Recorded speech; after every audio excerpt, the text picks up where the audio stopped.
On the 24th of May, SpaceX launched a Falcon 9 rocket filled with 60 satellites into space. This marked the beginning of their ambitious new project called Starlink, which aims to provide high-quality broadband internet to the most isolated parts of the planet, while also providing low-latency connectivity to already well-connected cities. SpaceX aimed to make their broadband as accessible as possible, claiming that anyone will be able to connect to their network if they buy the pizza box-sized antenna, which SpaceX is developing themselves. This launch of 60 satellites was just the first of many. SpaceX has 12,000 satellites planned for launch over the next decade, dramatically increasing the total amount of spacecraft around Earth's orbit. This will cost SpaceX billions of dollars, so they must have a good reason for doing so. Let's see how this network will work and how it will compete with existing internet providers. Back in 2015, Elon announced that SpaceX had begun working on a communication satellite network, stating that there is a significant unmet demand for low-cost global broadband capabilities. Around that time, SpaceX opened a new facility in Redmond, Washington, to develop and manufacture these new communication satellites. The initial plan was to launch 2 prototype satellites into orbit by 2016 and have the initial satellite constellation up and running by 2020. But the company struggled to develop a receiver that could be easily installed by the user for a low cost. This delayed the program, and the initial prototype satellites weren't launched until 2018. After a successful launch of the 2 prototypes, Tintin A and B, which allowed SpaceX to test and refine their satellite design, SpaceX kept pretty quiet about what was next for the Starlink project, until November 2018 when SpaceX received approval from the FCC to deploy 7,500 satellites into orbit, on top of the 4,400 that were already approved. On May 24th, the first batch of production satellites were launched into orbit, and people around the world quickly started to spot the train of satellites moving across the night sky. This launch is a sign of things to come. While this initial group of satellites are not fully functional, they will be used to test things like the Earth communication systems and the Krypton thrusters, which will be used to autonomously avoid debris and deorbit the spacecraft once it has reached the end of its life cycle. Let's look at these functionalities first. We have explored how ion thrusters work in the past, which you can watch for more detail, but essentially they use electric potential to fire ions out of the spacecraft to provide propulsion. Xenon is ideally used because it has a high atomic mass, allowing it to provide more kick per atom, while being inert and having a high storage density, lending itself to long-term storage on a spacecraft. However, SpaceX opted for Krypton, as Xenon's rarity makes it a far more expensive propellant. This ion thruster will initially be used to raise the Starlink satellites from their release orbits of 440 kilometers to their final orbital height of 550 kilometers. They will also be used in conjunction with the onboard control momentum gyroscopes located here, and the US government's space debris collision prediction system to allow the satellites to adjust their orbits to dodge collisions, which we have also spoken about in more detail in a previous video. When the satellites have reached the end of their service life, they can then use the same attitude controls and thrusters to deorbit the satellite. SpaceX have included all the necessary hardware to minimize space debris risk. In their Federal Communications Commission approval application, they claim that 95% of the satellite will burn up on re-entry, with only the ion thruster internal structure and silicon carbide components standing a chance of survival. Those silicon carbide components are likely to survive as they are essential materials for the operation of lasers and thus have an extremely high melting point of 2,750 degrees. Which brings us to our communications abilities, the primary function of the satellite. SpaceX have been tight-lipped on many of the details of the satellite, but thanks to the FCC filing, we know that the satellites will contain 5 1.5 kilogram silicon carbide components, which indicates that each satellite will contain 5 individual lasers. These lasers, like our fiber optic cables here on Earth, will use light pulses to transmit information between satellites. Transmitting with light in space offers one massive advantage over transmitting with light here on Earth, however. The speed of light is not constant in every material. In fact, light travels 47% slower in glass than in a vacuum. This offers Starlink one huge advantage that will likely be its primary money maker. It provides the potential for lower latency information over long distance. In simpler terms, let's imagine this as a race between data packets. A user in London wants the new adjusted price for a stock on the Nasdaq from the New York Stock Exchange. If this information were to use a typical route, let's say through the AC2 cable, which has a return journey of about 12,800 kilometers to make through our glass fiber optic cable, in a vacuum, light travels at a speed of 299,792,458 meters per second. The speed of travel in glass depends on the refractive index, and the refractive index depends on the wavelength, but we will take the reduction as 1.47 times slower than the speed of light in a vacuum. This means the data packet will take roughly 0.063 seconds to make the round trip, and thus has a latency of 0.063 seconds, or 62.7 milliseconds. With the additional steps that add to this latency, like the conversion of light signals to electrical signals on either end of the optical cable, traffic queues, and the transfer to our final computer terminal, this total time comes out at about 76 milliseconds. Figuring out the latency for Starlink is a lot more difficult, as we have no real-world measurements to go by, but we can make some educated guesses with the help of Mark Handley, a communications professor in University College London.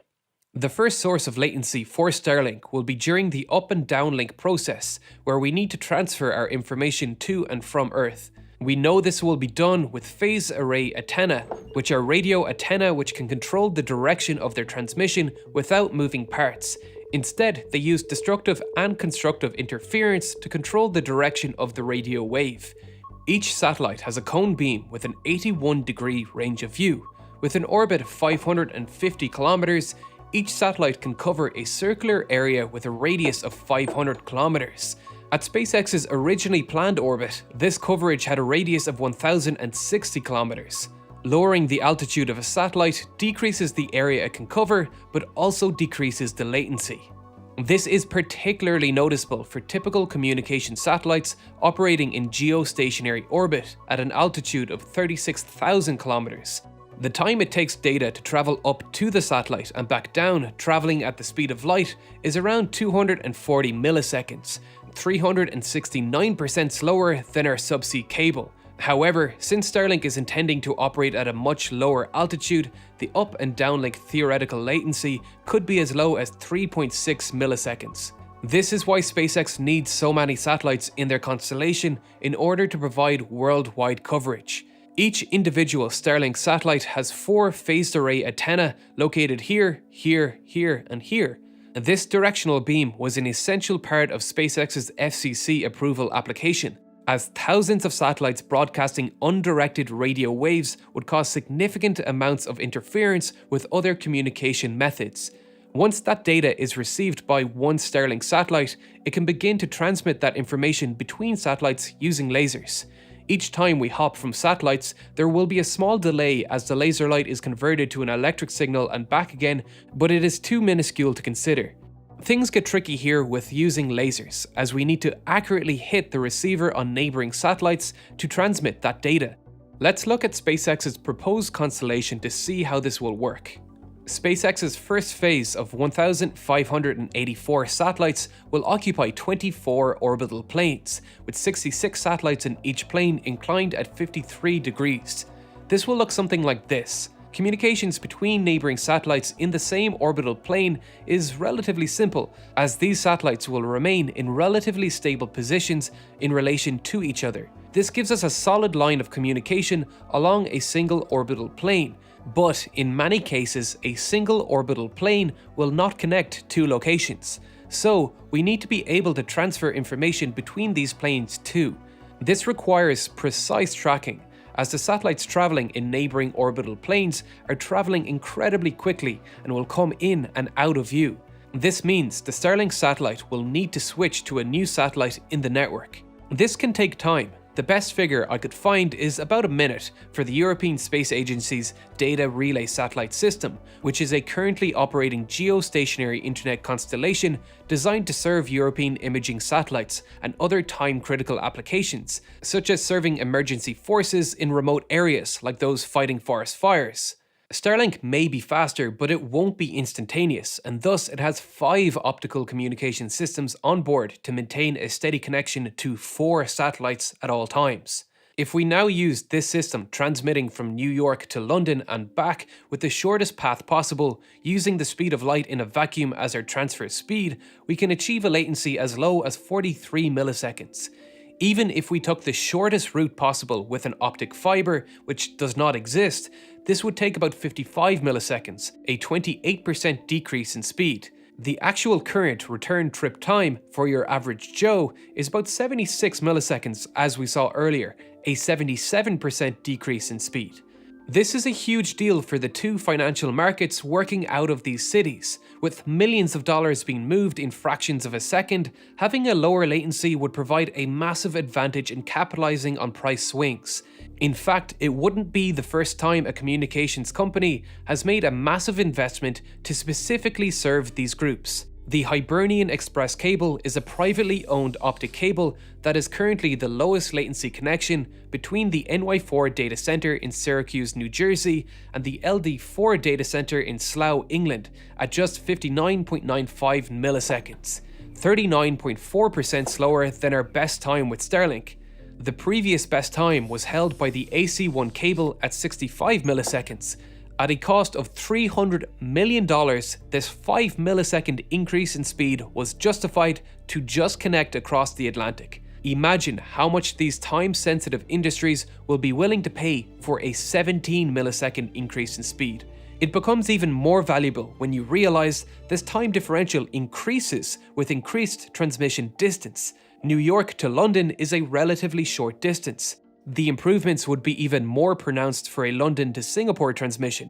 For every additional kilometer we travel, the potential gains in speed increase rapidly.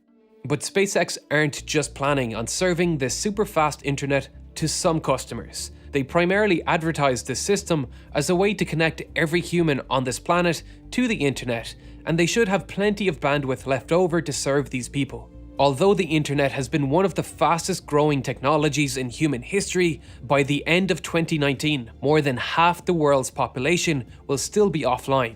Users will connect to this internet using a Starlink terminal, which will cost around $200 each. This will still be far outside the purchasing power of many third world citizens, but it's a start, and vastly cheaper than similar currently available receivers like the Chimera version at a price of $30,000. Elon Musk says that these will be flat enough to fit onto the roof of a car and other vehicles like ships and aeroplanes. This will allow Starlink to compete with traditional internet providers. It's estimated that moving the US from a 4G to a 5G wireless connection will cost around $150 billion in fiber optic cabling alone over the next 7 years. SpaceX plan to complete their entire Starlink project for as little as $10 billion. Each Starlink satellite cost around $300,000, which is already a massive cut in cost for communication satellites. SpaceX are also saving on launch costs as they are launching on their own Falcon 9 rockets, something no other satellite manufacturer has. If everything goes to plan, Starlink is estimated to generate $30 billion to $50 billion in revenue each year on the back of premium stock exchange memberships, demolishing their current annual revenue of around $3 billion. And this is a vital part of Elon Musk's long-term goals. The money generated from Starlink will mean SpaceX will have vastly more funding than NASA, which could go on to fund research and development of new rockets and the technologies needed to monetize lunar and Martian colonies. For now, the project is simply aiming to connect the world even more and potentially open avenues for education for third world countries that do not have adequate connections